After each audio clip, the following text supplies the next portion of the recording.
Last week we talked about what are some of the things I feel should be in everybody's kettlebell sport starter kit. This week we're going to go over the bells and whistles, the things that are not 100% necessary but a very nice to have. So I came up with 13 items. I really should have numbered these here so it'd be easier to mention, but these are some of the top accessories I feel everybody should have, but you don't need to have it, but they're just nice to have. So we're just gonna go through this list. It's in no particular order, and yeah, so let's get started. So number one on the list, heavier kettlebells. I think it's important to train with kettlebells that are heavier than what you'd be competing with. So for myself, I would compete with the 32s, and I train with the 36s as well at certain times. It depends on where I am in my training cycle. But yes, I'll add those in. I'll also do heavier swings with a 40 or 48 as well. They all serve a purpose, and I think it's important to have those heavier options. Oh, that's a good one. I just thought of another one to add to the list, so we're going to be up to 13 now. The next one, along the same way, like to have heavier kettlebells is good, but again, you can't have every single kettlebell out there, and especially if you get those in-between weights, so like your 22s, 26s, 30s, things can get very expensive very quickly, so investing in something like a kettle weight is a good option as well. So these are magnets that you just attach to the bottom of a kettlebell to increase it in mass. So these come in 1 and 2 kilogram increments, and I recommend them. They're good. Where are we on the list? So number 3 on the list are skincare products. So, if you have like a Pumice Stone or like one of these actual like shavers where they shave calluses. So for us kettlebell sport athletes, we need to be able to trim our calluses on our hands. Otherwise, they're just gonna bunch up and be more susceptible to tearing when we're doing, something like snatch, for instance. So by keeping your calluses filed down and trim, that's a good way to keep your hands in better shape. Number 4 on the list, number 4 on the list is what I'm recording right in front of, is my squat rack. I think everybody should have a squat rack with obviously a barbell and proper plates to train squats. Squats are one of the greatest exercises out there to really work on the strength of your legs. And if there's anything that kettlebell sport athletes need more of, is good leg power and strength. So squats are a great way to do that. How can I number these? Because I am going bananas here. And I'm just doing them all individually now. Yay, I add numbers to my list, so I'm not gonna get confused anymore. Okay, so number 5 is liquid chalk. Now, liquid chalk, there's different brands that make liquid chalk, and it's essentially just a cream that you put on your hands, and you can put it directly on your kettlebell as well, and they just form a very dry layer. So you don't need to be wearing, or you don't need to use a actual powdered chalk.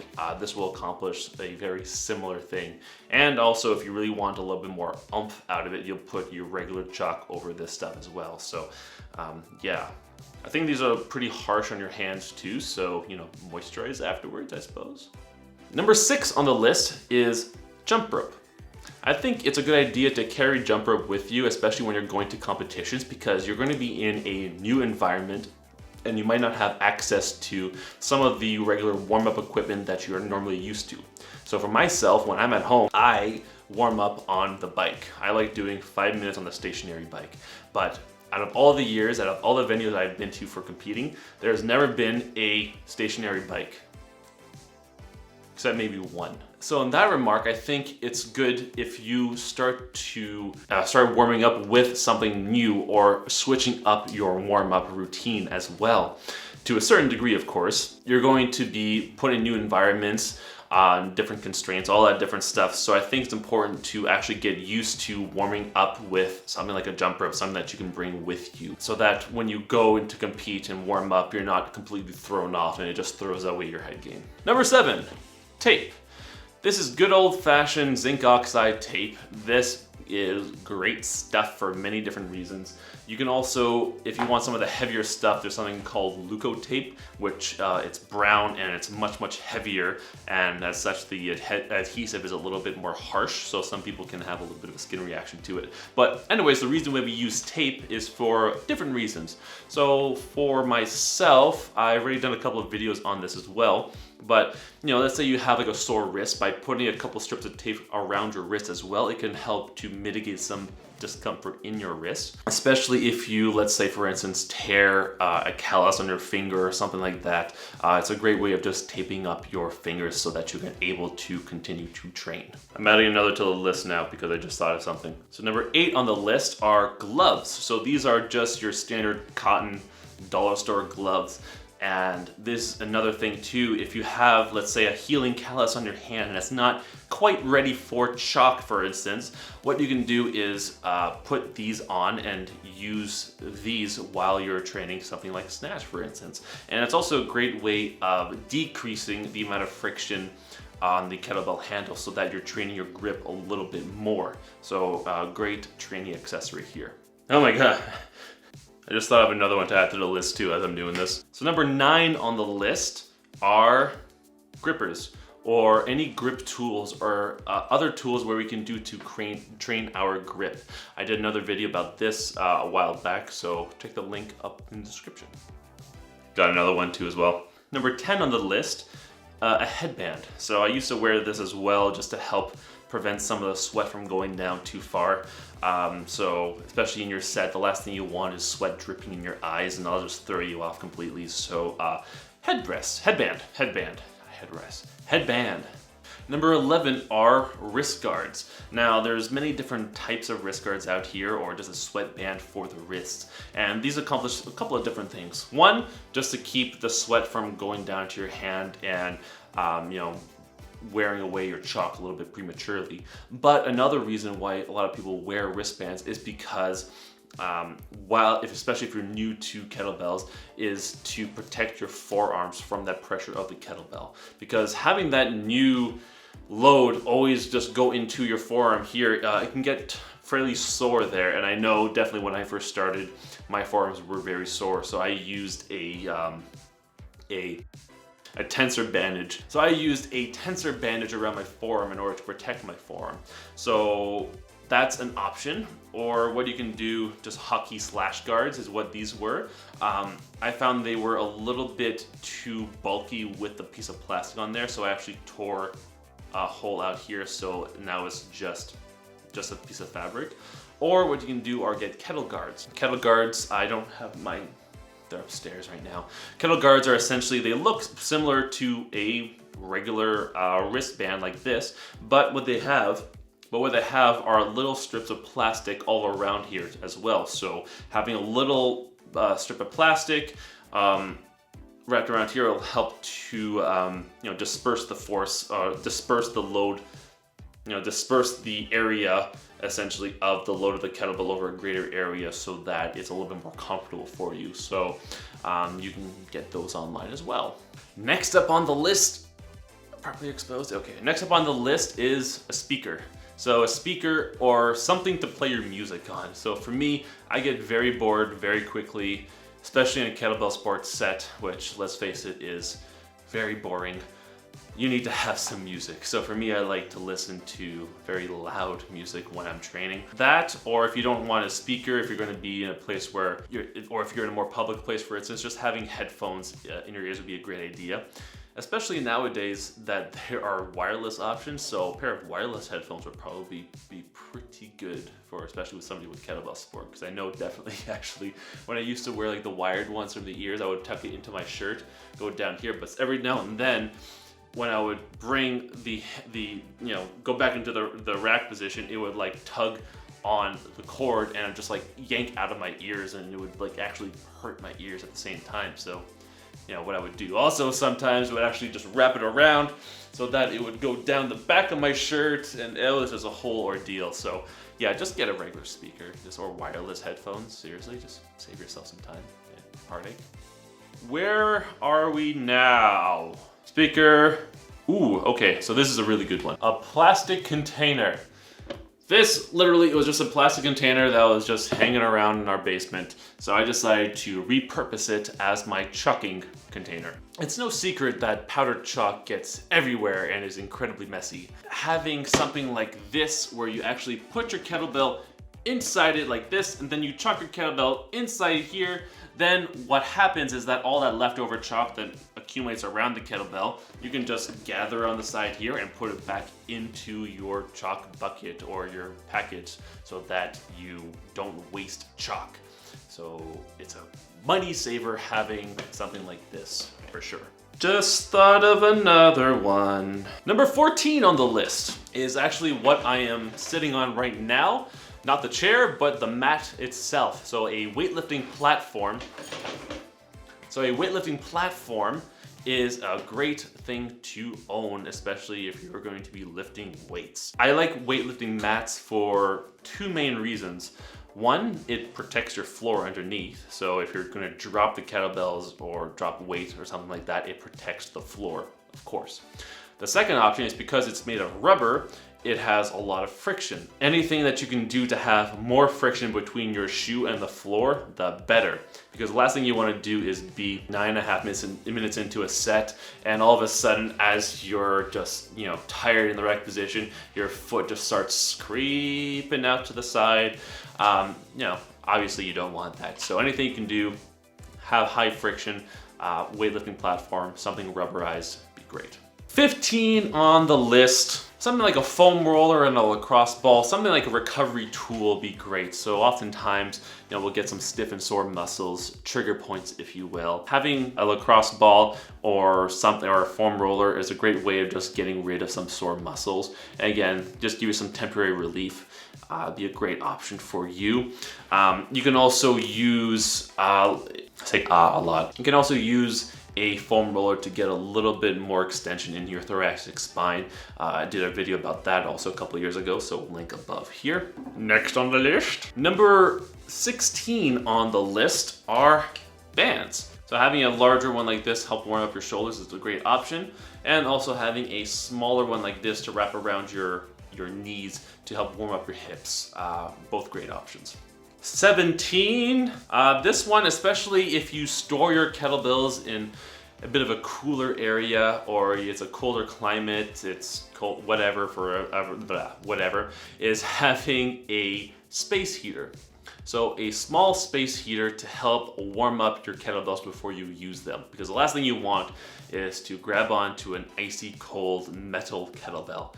It's just really not fun, especially you try to do a set with them and then your hand is just frozen from it. It's just bad. No. Heater, great option. Number 18 on the list is an Emery Cloth. Now these, again, different brands or whatever, but an Emery Cloth is essentially like sandpaper, but for metal. And these are great things to do for newer kettlebells. So a lot of the new kettlebells that are coming out on the market have a coating on the handle itself. Now this coating helps to protect the metal handle from rust, so when they're storing it and all that stuff. So that's a good thing for sure. But the problem is that metal coating doesn't allow chalk to hold very well. So if you're going to be training kettlebell sport and especially using chalk, getting a Emery Cloth to help take away that layer of coating is ideal. Likewise, if you've had a kettlebell laying around a while in places might be a little bit more humid, like a garage gym. By the way, this is how humid it is in my gym right now. Like that's moisture, guys. It's really humid and hot. Then the handles might be susceptible to rust, and trust me, they're gonna rust sooner or later. So having the Emery Cloth here to actually take away the rust from the handle, great option. 18B, so 18B, this goes with the Emery Cloth. You wanna protect yourself, actually. You really wanna protect yourself with a face mask or something like that, because the last thing you want is those fumes getting in the air and then you're breathing that in. I remember once I was taking rust off a kettlebell handle and I blew my nose afterwards and it was like brown. So yeah, so definitely wear one of these if you're gonna be removing rust from a handle. So number 18 on the list is alcohol or some kind of cleaning solution to sanitize areas. If you're like me, and especially if you're in a space where you're using other people's kettlebells, sometimes stuff happens and you tear a callus while you're in the middle of your set and blood goes everywhere. So having something in order to clean the handle, the kettlebell itself, to sanitize it, to take away all the blood is crucial, absolutely. Another thing too I've been thinking about lately as well is that if you go to a public gym, there's always signs that say wipe down your equipment, and they have those wipes where you can wipe down your equipment. So why do you do that? You take the sweat off of the equipment so that the next person can use it on a clean surface. One of the things that happens actually, and I learned this in school and I didn't really think about this, is something called MRSA. So methicillin resistant Staphylococcus aureus. This is this is a type of bacteria that lives on some people's skin and is contagious, quite frankly, and is transmitted via sweat too. So by cleaning off your kettlebells, I think is a great thing to do, for the next person that's going to use it. Especially if you have MRSA, M-R-S-A. If you have MRSA, it'd be nice if you can always have that with you. You're wiping down the kettlebell before the next person uses it. Regardless, I think it's an important thing to actually wipe down your equipment every now and then, especially in a competitive setting where there are many sweaty people using the same kettlebells, one right after the other. Yeah, I think let's start a movement to clean your kettlebells. Hashtag clean your kettlebells. And, bonus number 20, I just thought about this very second. This is what I thought about, is some kind of paper towel. Yeah, I've actually used this quite a bit, especially because I'm in my garage gym and it's hot outside. I use this to wipe the sweat off my face. It's a great thing to have. It's great too because I use this for, other things around the garage as well. It's Scott's. I don't know, it's a pack from Walmart. It's a pack from like a 12 from Costco. But these are great things. You don't have to get this one, just regular paper towels are fine. But definitely, if you're in the middle of several sets, you want to wipe the sweat off your face. So get paper towels or a regular towel, whatever. So I have actually used this too for a couple of other different things. So if we're taking the rust off a kettlebell handle, you can use this to get the excess dust off of it, or even, to dry your kettlebell afterwards, to pat dry it if you're going to clean it with some water as well to get all that stuff out.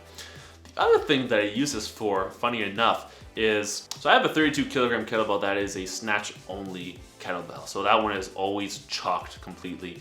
And I have two other 32 kilogram kettlebells that have a little bit of chalk on it, but I only use it for jerks anyway, so I don't need to have a fully chalked kettlebell all the time. And oftentimes I don't want to put my non-chalked hand on the chalked handle just so I don't have to re-chalk it continuously so it doesn't wear down on the chalked handle. So I actually just put this down on the handle and then I grab the handle that way to transport if I need to. So that's another thing that I use this for. Let's bring this exposure up a little bit. There we go. All right, I think we're good. We got 20 items so far, and I actually thought a few on the spot. So leave a comment down below if there are other things that you think are the bells and whistles, other items or things or whatever that should be on this particular list. So leave a comment down below with those suggestions. That's it for me this week. If you like this video, please give me a like, please subscribe to my channel, and we'll see you next week. Or no, we'll see. I don't know if I'm going to be back next. It's really hard with a 2-year-old running around and you're on dad duty so often, so I really don't know when the next video will be, but hopefully very soon, because I have like a list on my Evernote that is just so very long of different ideas and like half-done projects. So more videos are coming. I'm just not sure when exactly. So, bear with me. Other parents will understand, right? Right? Okay. Happy training, everybody. Okay. Hashtag clean your kettlebells.